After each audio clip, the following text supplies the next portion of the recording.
On this channel, we often talk about policing. We often discuss this in the context of people trying to frame the police's actions as terrible when, in fact, they're following protocol or when they're actually responding quite reasonably to unreasonable circumstances. We will discuss individual cases where misinformation and disinformation are being deliberately spread by the left wing, typically, and it's being done to frame the police as these nefarious actors, as these bad people, or as people who are just vicious killers looking to target minorities because they're all evil white racists. But the thing is, we often don't discuss how the police are still a government agency, and how government agencies typically follow one of the key rules of any government agency or any institution, which is CYA, cover your ass. And they are prone to spread their own misinformation, their own disinformation as well. This is why we typically wait on cases. This is why we typically talk about them in terms of the trial context, because in a trial, evidence that is fit for trial is presented, and it is better for me to be able to parse through that evidence and compare and contrast that to the media and get to the truth. Because what we're about on this channel, and I know everybody says this, is covering the truth. And I say that as somebody who, despite what you might think of me, actually has a lot of distrust for law enforcement. I actually have a history of bad treatment by the police. I was wrongfully arrested at age 12, which is a story I've told on this channel before. So I've seen how the government can fail. I've had friends that were held in lockup for years, and it turns out the police misfiled some paperwork and they didn't actually have the evidence they claimed against that person. So it's always good to be skeptical of law enforcement, and it's always good to be critical of law enforcement.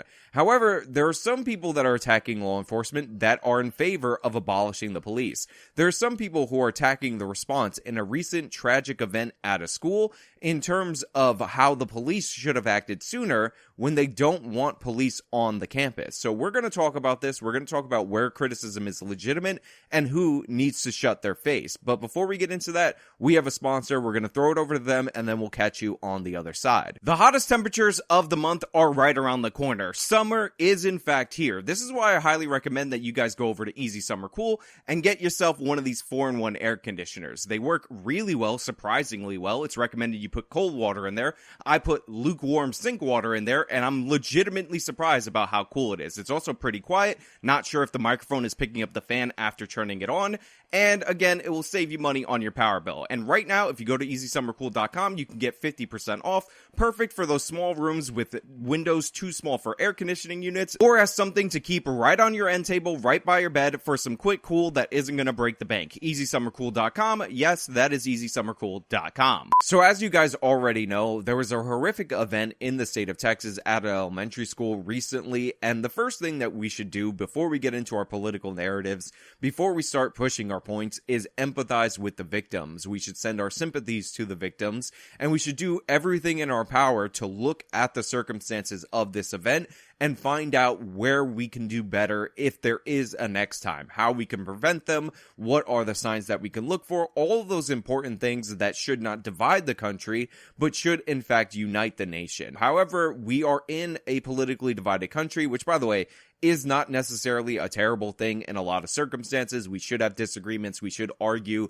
issues very vociferously in this nation. So immediately after an event like this, people jump into their camps and start pushing the political policies that they wanted all along as the solution for this. We've seen a lot about background checks, even though the person in this instance apparently passed a background check because he bought from a federally licensed dealer, as far as I know right now. Again, that information could change and all that stuff. But one of the illegitimate criticisms that are coming from the left are the criticisms of law enforcement that you're seeing from people like Shaun King, people at TYT, people who have advocated and championed removing the police from the schools, and that is about how the police response was too slow. If you're someone who's against having school resource officers on campus because you believe in this myth of the school to prison pipeline, if you're somebody who's in favor of abolishing the police, then I don't want to hear your criticisms of this event, because what we ultimately ended up finding out is the fact that the school resource officer was not on the campus at the time this event started.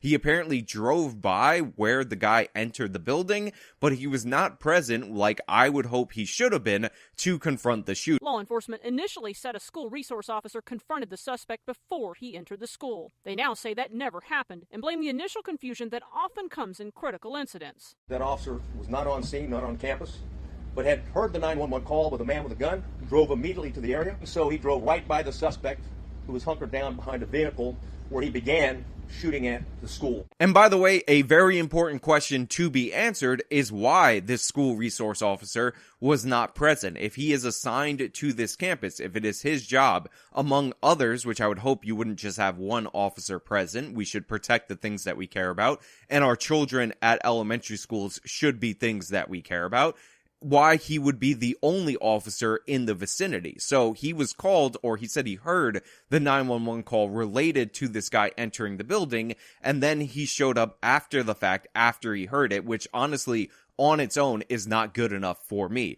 On top of that, there was reporting that he actually engaged with the shooter. There was a little bit of a firefight before this guy was able to enter a propped open door in the back of the building. This is not true. This is just wrong. And honestly, there's no excuse for this wrong information being put out early on in this instance. Either you fired your weapon at the person and exchanged fire, or you did not fire your weapon at the person and exchange fire. I don't understand, even in the fog, how this could have been reported by law enforcement, because obviously before I would go forward as anybody in a position in charge, I would not take somebody's word randomly for it. I would ask the officer directly. So if this officer, the one that was supposed to be there, by my account, I don't know what the deal is with him not being there, lied to his superiors and his superiors reported that, we need to see some disciplinary action. If the head of this department, the person who was at the press conferences, spreading these lies related to this heroic cop allegedly confronting him in the back of the school, and then this guy somehow sneaking by him, just took some random person's word for it, he should know better. He should know that when you hear a lot of shots firing, it's hard to tell who is firing, and he should have confirmed with that officer. And that really bothers me, and it should bother everybody out there in my audience, no matter what side you are on in terms of the political spectrum. It should bother you if you work in law enforcement, because the number one priority when a bunch of children are dead at 19 shouldn't be for you to exalt the police department and talk about what a great job that they did and provide examples of the good job that they did that aren't even true.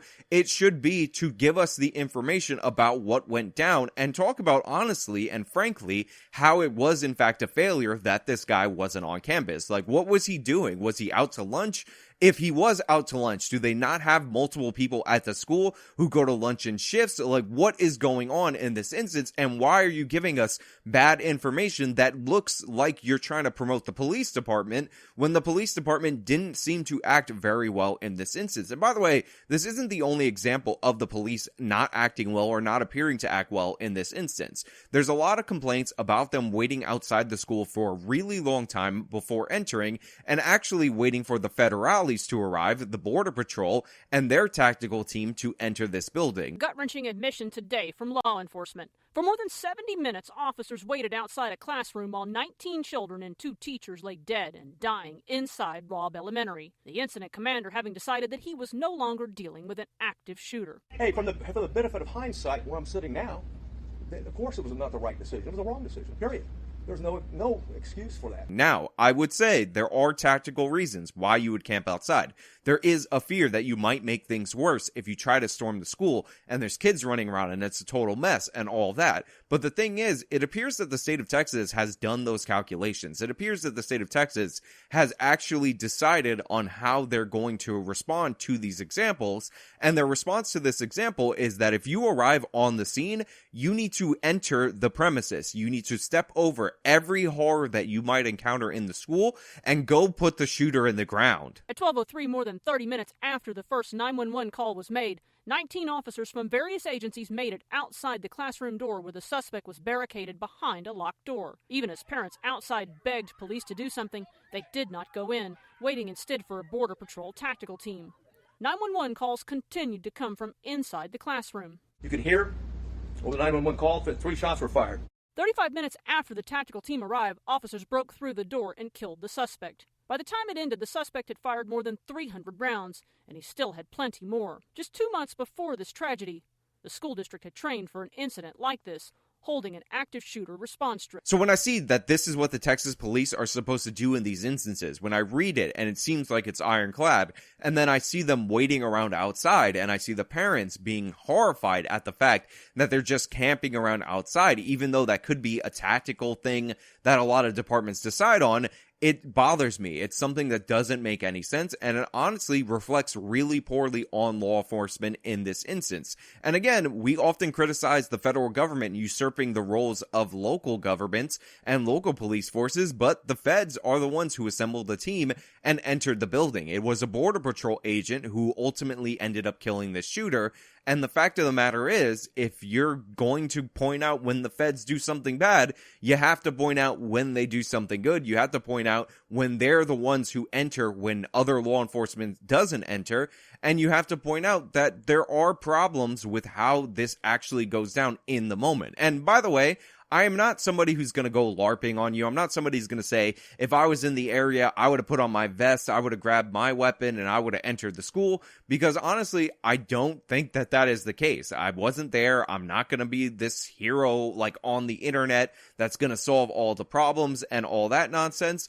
I'm just somebody watching as an observer, and just because I'm not in a law enforcement context, and just because I, as a random citizen, don't know how I would react in that scenario, does not mean that I can't criticize law enforcement who have protocols, who have training, who have basically an ironclad, this is what we do in this situation, and they don't follow it. On top of that, we also have to discuss the level of equipment that these officers have, because there could be a situation where even though their protocols say one thing, they don't have what they need. They don't have the helmets, they don't have the vests, they don't have all the equipment that you would need to breach a situation like this, and then you could end up in a situation where they actually make it worse, where an officer ends up becoming fallen, and then the suspect has another weapon to utilize in that situation. So I want to know all this information.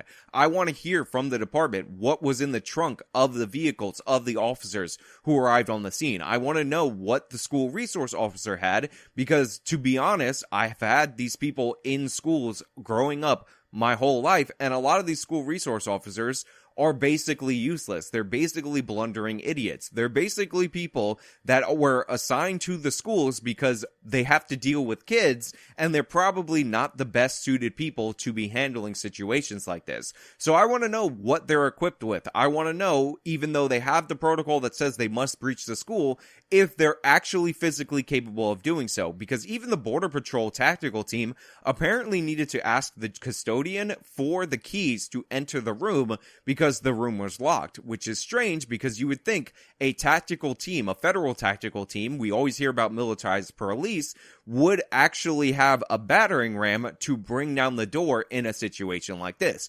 But instead, allegedly, at this point, again, information could change. There's always bad information early on in this event.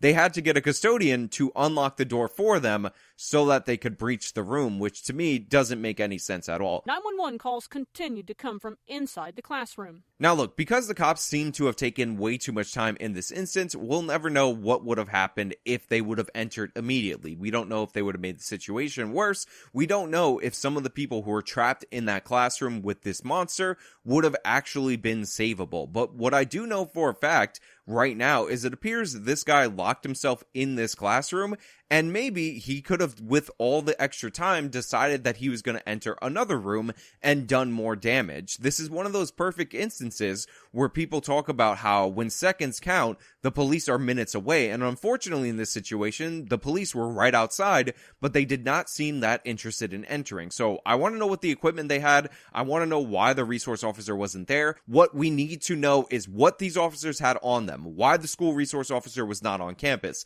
Is that something that is normal? Is that something that is abnormal? Why there appears to be only one school resource officer on campus? And what was the assessment made by law enforcement for why they didn't enter and why they awaited Border Patrol? On top of that, we also need to know how this lie got out there, because if I'm a parent and I lose my kid in a horrible situation like this, I'm already at such a point where I've lost all reason. So the last thing that I want to see, the last thing that I want to hear about, the last thing that I want to be told is that a head of a law enforcement agency that I already don't believe did enough in this situation was exalting his officers when they actually ended up doing nothing. I mean, again, he was taken out by somebody in the Border Patrol, so the police were really there to tell the parents to get back away from the school more than anything else, or at least that's what it appears at this moment. And if there is a tactical explanation, if there is a reason why they appear to have gone against their own protocol, gone against what they drilled at this school 2 months before this, by the way, then I need to know all that information. I need the truth, and that includes anything and everything related to this situation. And if people were intentionally lying, if people were talking nonsense, then I don't even want to see resignations. I want to see outright firings, the losses of pensions, consequences for not telling the truth. Again, we can talk all day and night about how the left's criticism of the law enforcement in this situation is totally disingenuous. You can't say that these people that I don't want to exist, that I want to abolish, didn't act fast enough. You can't complain about the school resource officer not being on campus when you say you don't want any officers on campus because they're evil white racists and blah blah blah. Black kids get suspended too much, school resource officers are racist somehow, and those things are connected. I don't want to hear that nonsense. What you can do is, if you're a reasonable person and you have expectations of law enforcement and you expect them to do their job properly, is examine this situation and then throw your criticism. So I'm throwing all those people out that talk all the nonsense all the time and are just anti-cop, and we're going to have this conversation with people who understand the important role of police and understand why government power should be viewed as something that we should be skeptical of. But hey, those are just my thoughts. Let me know your thoughts down in the comments below. If you like this video, you show me by leaving a like. You can subscribe for more content. You can follow me on all my social medias. You can support me via the support links in the description box of this video. This has been me talking about the law enforcement response to an absolute horror show in the state of Texas. Till next time.